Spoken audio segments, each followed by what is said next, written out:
Hello everyone, welcome to Nareshwar एकात्मिक यात्रा। दोस्तों, काफ़ी दिनों से मेरे मन में सवाल उठ रहे थे मैस्कुलिन एनर्जी को लेके, और वो सवाल कुछ इस तरह से हैं। Why masculines are unable to release their ego in this transitional period, why they fear to fight back with family and society, is it their comfort zone they are getting back from family।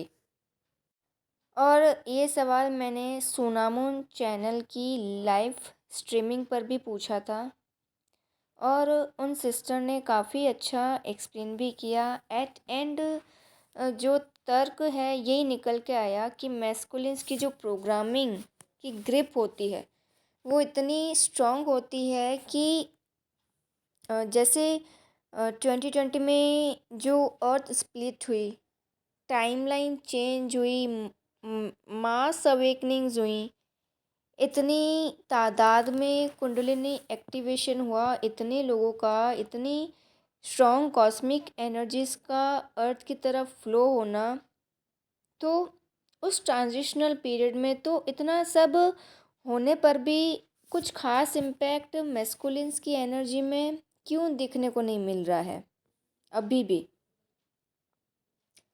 तो friends, आज की जो channelling रहने वाली है उसमें कोई specific topic तो नहीं है कि किसी एक ही मुद्दे पर बोलना है। जो भी बात होगी उसमें मैस्कुलिन एनर्जी को समझने का मौका मिलेगा। पर जो भी है, आज की वीडियो बहुत ही इंटरेस्टिंग होने वाली है और बहुत कुछ सीखने को मिलेगा। So stay tune till the end. और लास्ट में एक डीएफ की क्वेरी भी है, बड़ी इंटरेस्टिंग है, उस पर भी बात करेंगे। तो आते हैं पहले क्वेश्चन पे। पहले क्वेश्चन लेते हैं कि अर्थ अभी ट्रांजिशनल पीरियड से होकर गुजर रही है, यानी स्पिरिचुअली ट्रांसफॉर्मेशन है वो जो कि अभी घटित हो रहा है इस पृथ्वी पर। उसके बावजूद भी मैस्कुलिन्स अपना ईगो, अपनी प्रोग्रामिंग को रिलीज़ क्यों नहीं कर पाते हैं? उनके भीतर ऐसा क्या है जिसकी वजह से वो अपने ईगो को इतना होल्ड करके रखते हैं? कोई चीज़, कोई बात उनके अंदर के फेमिनिन एलिमेंट को एक्टिव ही नहीं होने देता, क्योंकि सोल ट्रांसफॉर्मेशन के लिए फेमिनिन एलिमेंट्स का होना अति आवश्यक होता है, ज़रूरी होता है हमारे अंदर। तो जितना मैंने आत्मविश्लेषण किया है, मैंने इस पे एक स्ट्रॉन्ग फैक्टर जो मुझे मालूम पड़ा वो है लाइफ टाइम्स की कंडीशनिंग। और ये कंडीशनिंग ये सीधा सीधा डीएनए से जुड़ा होता है। अब दो रोल्स, दो फैक्टर्स साथ साथ चलते हैं इसमें। एक तो व्यक्ति की एनर्जी, मैस्कुलिन एलिमेंट ज़्यादा या फेमिनिन एलिमेंट जो क्वालिटीज़ होती हैं। आप नोटिस करना कि मैस्कुलिन एलिमेंट जितना ज़्यादा होता है वो इजीली प्रोग्राम्ड हो जाते हैं।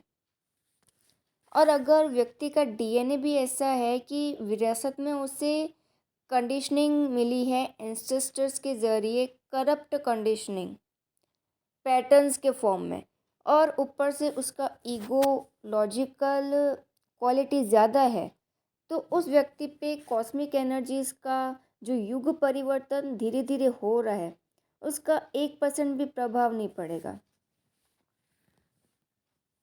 आप इजीली ऐसे मैस्कुलिन्स को पहचान सकते हैं, लाइक जो सोसाइटी और फैमिलीज़ के बनाए हुए करप्ट वैल्यूज़ के अगेंस्ट फाइट बैक नहीं कर सकता, डरता है। इसलिए मेरा जो सेकंड क्वेश्चन ही यही था कि वो इतना डरते क्यों हैं, कि सोसाइटी, फैमिली ने ऐसा सिस्टम बनाया है जो करप्ट पैटर्न है, वैल्यूज़ है, उनकी अगेंस्ट जा ही नहीं पाते हैं। क्योंकि ये तीनों क्वेश्चंस आपस में रिलेटेड है, कनेक्टेड है। और तीसरा क्वेश्चन जो इससे कनेक्टेड है कि मैस्कुलिन एलिमेंट को अगर सपोर्ट सिस्टम है अगर वो किसी कंफर्ट जोन में है या फिर एनस्लेव्ड है, लाइक पेरेंट्स पे डिपेंडेंसी की, अगर पेरेंट्स पे डिपेंडेंसी है कि अगर पेरेंट्स की साइड रहा तो फ्यूचर सेट है, ऐसे ऐसी ही कुछ मेंटेलिटी होती है डिस्टॉर्टेड मैस्कुलिन्स की, कि अगर मैं उन्हीं की बात मानूंगा, उन्हीं की सुनूंगा, उन्हीं की साइड रहूँगा तो फ्यूचर सेट है मेरा, कोई संघर्ष नहीं, किसी से लड़ना नहीं पड़ेगा। तो इसलिए उसे फैमिली सपोर्ट सिस्टम के कारण वो फाइट बैक कर नहीं पाते हैं। बस जो ऑर्डर आया फैमिली का उससे फॉलो करना है। मतलब फैमिली और सोसाइटी के जो ऑर्डर्स होते हैं उससे बिना सोचे समझे पूरा करते जाओ। और बात करें फेमिनिन एलिमेंट की, इसमें हम एनर्जीज की ही बात कर रहे हैं, एलिमेंट से आप एनर्जीज भी ले सकती हैं। तो फेमिनिन एलिमेंट की बात करें तो जिसमें कि ये जितना एक्टिव होता है जिसके अंदर, वो व्यक्ति उतनी जल्दी स्पिरिचुअली ट्रांसफॉर्म होता है। तो इसलिए डीएफ्स जल्दी अवेकन होती हैं जस्ट बिकॉज इस एलिमेंट की वजह से जो प्रोग्रामिंग की ग्रिप होती है उनमें वो लूज़ हो जाती है। ऐसा नहीं है कि महिलाएं कंडीशन नहीं है, फ़र्क सिर्फ इतना होता है कि महिलाओं को अ, पता होता है कि उन्हें कंडीशन किया जा रहा है, पर वो उसे उस रियलाइजेशन को वो सप्रेस करती आई हैं, दमित करती आई हैं, घुटती आई हैं। यानी जो रियलाइजेशन उनको बीच बीच में दिलवाया जाता है उनको वो इग्नोर करती रहती हैं, और पुरुषों को एहसास तक नहीं हो पाता कि वो कंडीशन किए जा रहे हैं, उन्हें भनक तक नहीं लगती। इसलिए उन सारे पैटर्न्स वैल्यूज़ से उनका पीछा छूट नहीं पाता है। इसलिए बार बार कहा जाता है कि मैस्कुलिन और फेमिनिन एलिमेंट्स को बैलेंस करना बहुत ज़रूरी है, तभी स्पिरिचुअल ट्रांसफॉर्मेशन पॉसिबल है। और वैसे आजकल कई लोग मुझसे इस बात पे बहस कर रहे हैं कि लाइक वो देख रहे हैं कि हर वक्त एसेंशन की बातें करती है, ये इतना स्पिरिचुअल हो चुकी है, तो समटाइम्स वो टोक देते हैं कि अब यही मार्ग तुमने चुन लिया है तो संसार में हो ही क्यों, हाथ में माला ले लो, सफ़ेद या भगवा चोला पहनकर कहीं पहाड़ों पे क्यों नहीं चली जाती। कुछ दिन पहले ही मेरी मदर ने कहा कि तुम संसारी तो हो, आध्यात्मिक होने का नाटक क्यों करती हो, कमाती हो, वेस्टर्न ड्रेसेस पहन रही हो, बिकॉज कपड़ों से भी आपके स्पिरिचुअल पाथ को जज किया जाता है। इसके बाद लोगों की शादियों में तो जा ही रही हो, तो पूरा संसार में हो, वैराग्य है ही कहाँ तुम में। इसके साथ ही उन्होंने ये भी बोला कि तुम्हारी एज में तो लड़कियां कितने ही सपने देख लेती हैं, देख रही होती हैं, लाइक रिलेशनशिप, मैरिज, सेक्स, बच्चे, बस इसी बारे में सोचती है। तो ये सबसे बड़ा मिथ है स्पिरिचुअलिटी को लेके। आध्यात्म का अर्थ ही है अहम रूपी जीव को आत्मा तक लेके जाना। यानी आध्यात्म होता है सिर्फ कंडीशनिंग पे वर्क करने के लिए। गहरा गहरा गहरा आत्मविश्लेषण। कंडीशनिंग को आप तब तक नहीं तोड़ सकते जब तक जितना आप डीप में आप आत्मविश्लेषण नहीं कर लेते कि क्या है आपके अंदर, जो फॉल्स वैल्यूज़, पैटर्न्स वगैरह क्या है जिन्हें आप फॉलो कर रहे हो। आप खुद नहीं ढूंढोगे तो आप उस कंडीशनिंग को नहीं तोड़ पाओगे। एक वैरागी वही होता है जो संसार में रहकर भी भौतिक वस्तु में लिप्त ना हो। यानी वैरागी ना संसार से डर के भागता है, ना उसमें लिप्त होता है। यानी भले ही आप ड्रेसेस कुछ भी पहने, वेस्टर्न आप पहन रहे हैं, आप भले ही बाहर आउटिंग कर रहे हैं, सोशल भी हो रहे हैं। सोशल का मतलब ये नहीं कि टॉक्सिक लोगों से मिलना, ठीक है, जो बातचीत होती है, हम इंटरेक्ट करते हैं, या शादियों में जा रहे हैं या घूमने जा रहे हैं, कहीं पे भी, पर उसमें लिप्त नहीं होना है, चिपकना नहीं है। और एक वैरागी ऐसा ही होता है, वो भौतिक वस्तु से लिप्त नहीं होता, ना ही वो संसार से भागता है, डर के भागता है। क्योंकि लिप्त होने का मतलब है आप सोसाइटी की उस प्रोग्रामिंग का पार्ट हो। और अगर आपको आपकी फैमिली में कार्मिक लोगों को पहचानना है तो आप उनकी मानसिकता से ही पहचान सकते हैं। यानी आप जो इनर वर्क मेडिटेशन कर रहे होंगे तो वो कहेंगे कि क्या फालतू बेकार से कामों में मेरा बच्चा मेरी बच्ची लगे हुए हैं। आपका इनर वर्क उनके लिए फालतू का काम होता है। जैसे मैं आपके लिए गाइडेंस लाती हूँ तो मुझे रिसर्च वर्क भी करना पड़ता है। कई बार स्क्रिप्टिंग भी करनी होती है, वरना गाइडेंस भूलने के भी चांसेस होते हैं, बिकॉज जो डाउनलोड्स होते हैं वो स्पेसिफिक लाइंस या वर्ड्स के फॉर्म में होते हैं। तो लंबे समय तक याद रखना मुश्किल होता है, तो बहुत टाइम लगता है एक एक चैनलिंग लाना, एक एक गाइडेंस को लाना। सो कई दिनों से मेरी मदर बोल रही थी कि अपने फालतू के काम बाद में किया करो, पहले घर के काम ही करो। तो क्या है, हर वक्त चुप रहना, सुनते रहना भी ठीक नहीं होता है। पेशेंस आपको सिखाया जाता है इस जर्नी में, पर आप कुछ भी नहीं सुनते रह सकते। तो मैंने बस उन्हें इसी तरह से समझाया कि संसारी को तो वैसे वैसे ही ध्यान नाम जप सब फालतू लगता है, टाइम वेस्टिंग लगता है। संसारी को एसेंशन की स्पिरिचुअल गाइडेंस सब फालतू लगता है। एक संसारी को तो सिर्फ पैटर्न्स में रहना अच्छा लगता है, सिर्फ समाज की गुलामी करनी अच्छी लगती है। तो फिर मेरी मदर स्पीचलेस हो गई, उनको समझ आ गया। आगे कुछ बोला ही नहीं उन्होंने। फिर जो लोग कुतर्क करते हैं कि आध्यात्मिक व्यक्ति को पहाड़ों पे चले जाना चाहिए, तो ऐसा ही है तो फिर श्री कृष्ण श्री राम ये क्यों नहीं गए संसार छोड़ के? इन्होंने तो प्रजा को संभाला था, इन्होंने तो संन्यास नहीं लिया, ये तो पहाड़ों पे नहीं गए। दोस्तों, कोई भी आध्यात्मिक व्यक्ति होगा कुछ वक्त तक आइसोलेट रहेगा, जैसे बुद्ध ने भी किया था, पर आध्यात्मिक व्यक्ति दोबारा लौटता है संसार में। गीता में लिखा ही है कि आध्यात्मिक व्यक्ति कर्मयोगी बन के निष्काम कर्म करके भी अपना इनर वर्क कर सकता है, अर्थ को असेंड कर सकता है। अगर आध्यात्मिक व्यक्ति ही संन्यास ले लेगा तो पृथ्वी पर ऐसे सिर्फ अधर्मियों का ही बोला बाला रहेगा। फिर तो हर जगह हर ऊंचे पद पर सिर्फ डिस्टॉर्टेड लोग ही दिखेंगे। जैसे सोचिए कि श्री कृष्ण ना होते, अगर उन्होंने संन्यास ले लिया होता तो दुर्योधन की एक अधर्मी की पूरी संभावना होती सिंहासन पर बैठने की।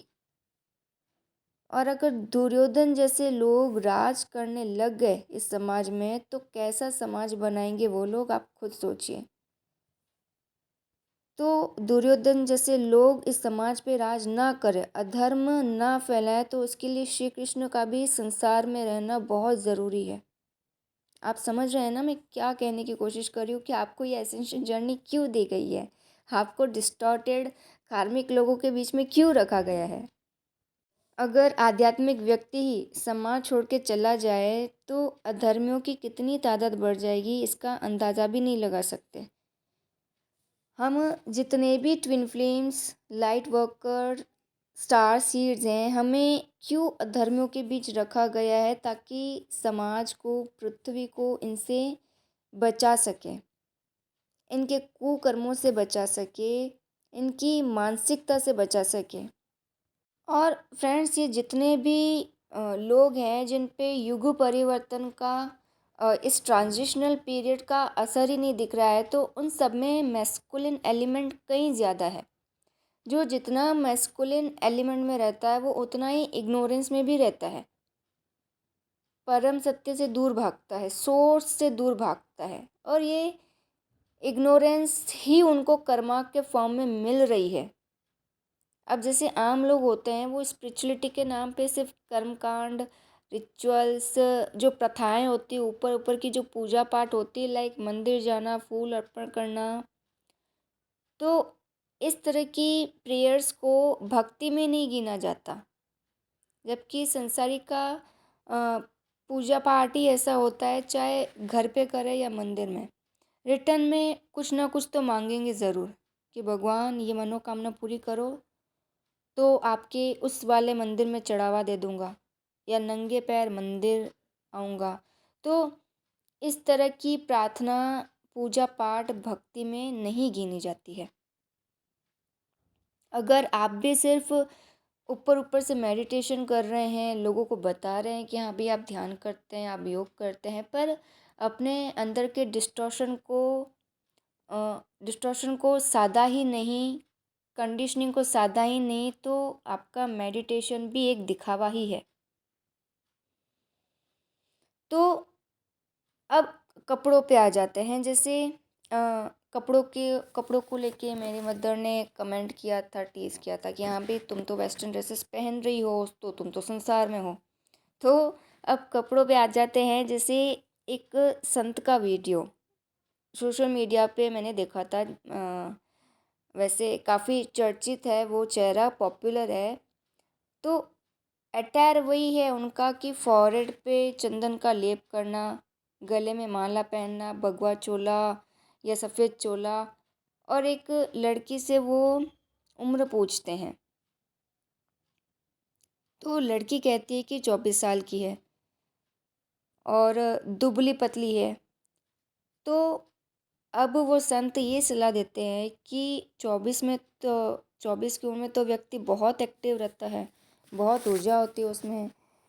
फिर उसको कहते हैं कि इतनी कमज़ोर वो इसलिए हैं बिकॉज़ उसका विवाह नहीं हुआ है। तो जल्द से जल्द उसे विवाह करने की सलाह देते हैं। यानी जो विवाह करते हैं वो हष्ट पुष्ट रहते हैं, उनका जो वो हेल्थ होता है, जो बॉडी फिगर रहता है वो बहुत अच्छा रहता है। तो यहाँ भी देखिए मानसिकता से ही पता चल जाता है कि कौन कितना वैरागी है और कौन कितना संसारी है। तो इस धोखे में भी मत रहिए कि आप स्पेसिफिक ड्रेस पहन लो तो उसे आपकी आध्यात्मिक व्यक्ति की छवि बन जाएगी, आप संत कहलाएंगे। ये भी गलत है। तो ऐसे भी कॉमन पब्लिक को मिसगाइड किया जाता है। जो भी ऐसा करते हैं, अपना अटायर ऐसे रखते हैं, अपना ड्रेसअप ऐसा करके आते हैं और बातें वो सारी वो संसारी वाली करते हैं। सलाह के नाम पे पता नहीं क्या ही वो कुछ बता रहे होते हैं लोगों को, आम जनता को। पर जो कॉमन पब्लिक होती है, जो आम जनता होती है, वो उनको गुरु मान के पूज रही होती है। जो उन्होंने बताया, जो सलाह दी उसका अनुसरण कर दिया। तो पूरे पूरे अध्यात्म का सार ही यही है कि अपनी कंडीशनिंग पे वर्क करना। तो अभी तक जितनी भी चैनलिंग की है उससे बारीकी से सुनेंगे तो आपको पता चलेगा कि सब में मैस्कुलिन एलिमेंट ही है। कि ऐसी मानसिकता होती ही क्यों है, एक वो डिस्टॉर्टेड वो मैस्कुलिन एलिमेंट होता है अंदर, उस कारण से मैस्कुलिन एलिमेंट खास करके जो डिस्टॉर्टेड फॉर्म कभी अपने ईगो को रिलीज़ करना पसंद नहीं करता है, जिसमें भी वो अंदर masculine element sorry distorted form में होता है, उसको अपना ईगो रिलीज़ करना अच्छा नहीं लगता, अपनी कंडीशनिंग को, अपने पैटर्न्स को रिलीज़ करना, तोड़ना अच्छा नहीं लगता है। ऑलवेज वो व्यक्ति अपने ईगो को प्रोटेक्ट करता है जिससे कि उसकी 3D इल्यूजनरी इमेज बनी रहे और वो उसी 3D वर्ल्ड में लोगों की वाहवाही बटोरता रहे, बटोरता रहे, बटोरता रहे। कल मुझे इंट्यूटिवली एक मैसेज रिसीव हुआ। जैसे कभी कभी लगता है ज़िंदगी हमें उपहार रूप में जीवन के कुछ सबक देती है। तो इस जन्म ने मुझे यही सिखाया है कि मोह हमें खुद को आंतरिक रूप से प्राप्त नहीं होने देता। चाहे हम किसी का भी मोह रख लें, मोह के रहते कोई खुद को प्राप्त ही नहीं कर सकता। Means sometimes life gives us some life lessons as a gift, as this incarnation has taught me that attachment does not allow us to find ourselves internally. कभी ना हम ट्विन फ्लेम सोचते हैं कि जब से ये जर्नी पाई है, कभी कभी ऐसा लगता है, हम सोचते हैं कि जब से ये ट्विन फ्लेम जर्नी हमको मिली है तो पाया ही क्या है पेन के सिवा। हमें डिवाइन की तरफ से कोई गिफ्ट ही नहीं मिला, पर हर व्यक्ति अपनी कॉन्शियसनेस के अकॉर्डिंग लाइफ को समझता है और परखता है। अब जो ऊंचा सोचेगा वो समझ जाएगा कि हमें मोह से मुक्त होने का अवसर मिला है इस जर्नी के बहाने। जो पेन का रूट कॉज होता है, जो आप में मोह होता है, वही आपके पेन का रूट कॉज है। बजाय संसारी के जो मटेरियल बेनिफिट्स में जी रहा है। तो बताइए फ्रेंड्स, डिवाइन सबसे ज़्यादा प्रेम किससे करते हैं, आपसे या एक संसारी से जो पूरी लाइफ मिथ्स में जी रहा है और मिथ्स में ही रहता है, उसके मिथ्स टूटते भी नहीं है और वो मर जाता है। खैर दोस्तों, चलिए अब आते हैं डीएफ की क्वेरी पर। इस क्वेरी में भी हमको मैस्कुलिन एलिमेंट को समझने का मौका मिलेगा। तो क्वेरी ये है कि दीदी, आपकी वीडियो से मैं बहुत रेजोनेट और हील होती हूँ। ग्रेटिट्यूड। जय श्री राधे। मैं कुछ शेयर कर रही हूँ आपसे, प्लीज़ हो सके तो गाइड करें। एक्चुअली जब मैं अवेकन नहीं थी और बहुत ज़्यादा डिस्टॉर्टेड थी, मेरे बहुत सारे रॉन्ग रिलेशंस बने जो कि बिल्कुल मेरे सोच से अपोजिट होते गए। एंड जब मुझे रियलाइज़ हुआ, तब से हर दिन गिल्ट होता है। I ask forgiveness to divine, but पता नहीं डिवाइन मुझे माफ़ करेंगे या नहीं। और फैमिली वाले अब बहुत बहुत नीचा दिखाते हैं, जबकि उन्होंने कभी नहीं गाइड किया एंड सपोर्ट नहीं किया। इनडायरेक्टली बहुत टीज़ करते हैं। मैं खुद की गलती कैसे दूर करूं समझ नहीं आता। अब बस अब चुप रहना पड़ता है। उससे मैं कब निकल पाऊंगी इस गिल्ट से। ये है उनकी पूरी क्वेरी। सो अब आते हैं इनकी क्वेरी पर। से फ्रेंड्स, ये मोस्टली डीएफ्स के केसेस होते हैं, अधिकतर ऐसे ही होते हैं। इसी तरह की परेशानी से वो जूझ रही होती हैं कि अवेकनिंग से पहले वो कई डिस्टॉर्टेड व्यक्तियों के साथ डील कर चुकी होती हैं, गलत स्टेप्स भी ले लेती हैं।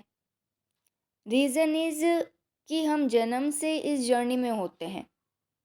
पता हमें अवेकनिंग के बाद चलता है और स्टार्टिंग से हम एम्पैथ्स होते हैं। लाइक फेमिनिन एलिमेंट बहुत ही ओवर एक्टिव रहता है, जिस कारण से ऐसे व्यक्तियों को हम अट्रैक्ट कर लेते हैं।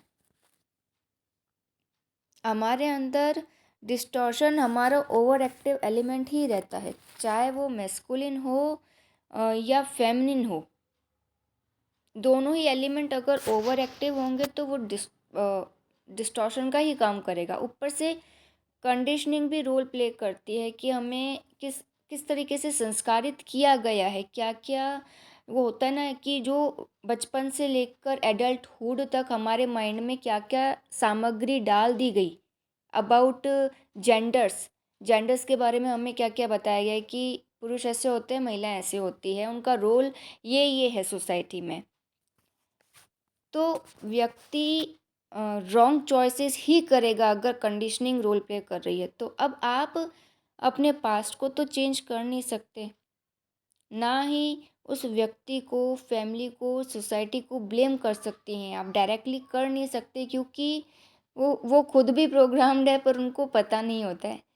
आप इसे ऐसे समझिए कि जब हमें बहुत भूख लगती है ना, और एकदम से फूड हमारे सामने आए, यानी हमारे सामने हम बहुत भूखे हैं और सामने हमारे रख दिया जाए खाने के लिए कुछ भी, तो हम ज़्यादा सोचते नहीं हैं कि कौन सा फूड हेल्थी है कौन सा नहीं है।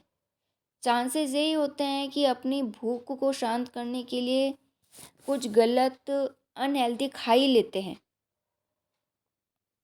और रियलाइज़ तब होता है जब तबीयत बिगड़ती है, क्योंकि हमें नीड थी, हमें बहुत भूख लग रही थी तो हमें फूड की नीड थी, बहुत ज़्यादा ज़रूरत थी, तो हमने सोचा नहीं, ठीक है, तब सोचते नहीं है कि अच्छा है बुरा है क्या होगा खाने से।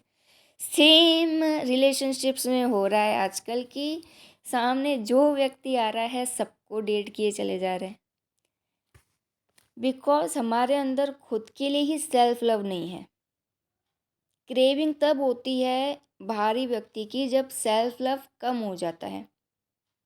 तो इतना सेल्फ लव में रहिए आप कि प्रेम की उतनी भी भूख ना हो कि बाहरी व्यक्ति से मांगना पड़े, और या किसी भी ऐरे गहरे व्यक्ति का चुनाव कर बैठे।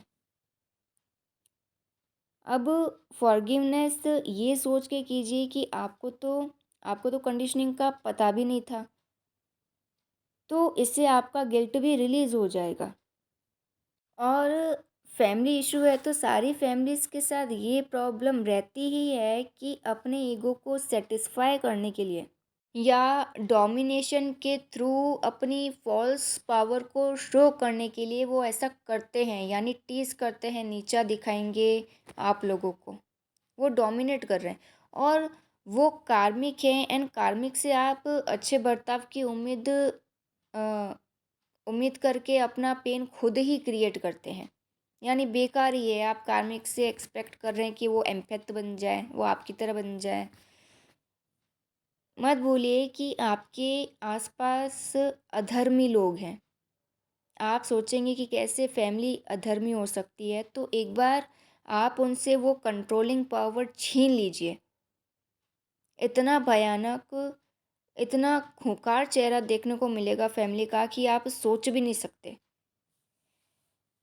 फैमिली हो, सोसाइटी हो, ऐसी कोई भी लड़की, स्त्री, महिला जो किसी भी व्यक्ति को अपने ऊपर कंट्रोल नहीं करने देती है, वो उनके लिए बदचलन और संस्कार ही नहीं होती है, वो उसको कैरेक्टरलेस ही बोलेंगे।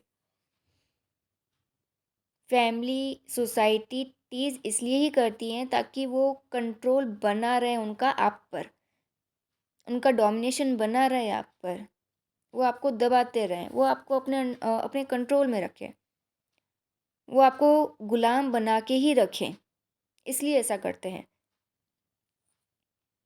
और आपको जर्नी मिली ही क्यों है? यही सब चेंज करने के लिए। ये सोसाइटी, फ्रेंड्स, पूरे एक करप्ट सिस्टम पे चल रही है। जिन मूल्यों पर बनी है वही तो वो आपको देगी ना। पावर, पावर एक मैस्कुलिन एलिमेंट है, क्वालिटी है। वो डिस्टॉर्टेड मैस्कुलिन में भी होती है और डिवाइन मैस्कुलिन में भी होती है।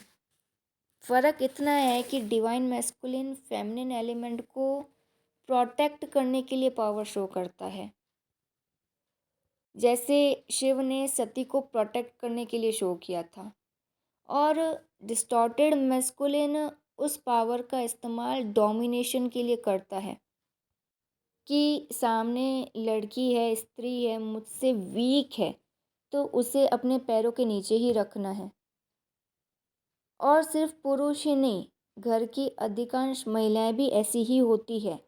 मीन्स जो महिलाएं भी ऐसा करती हैं तो वो उनके अंदर भी डिस्टॉर्टेड मैस्कुलिन एलिमेंट एक्टिव रहता है। कभी विश्लेषण कीजिए अपनी ज़िंदगी का, जर्नी मिली ही आपको इसलिए है। सो फ्रेंड्स, आई थिंक ये चैनलिंग बहुत ही लंबी हो चुकी है। आई थिंक इसको अभी यहीं क्लोज़ करना होगा। सो मिलते हैं नेक्स्ट वीडियो में। Till then, goodbye and God bless you.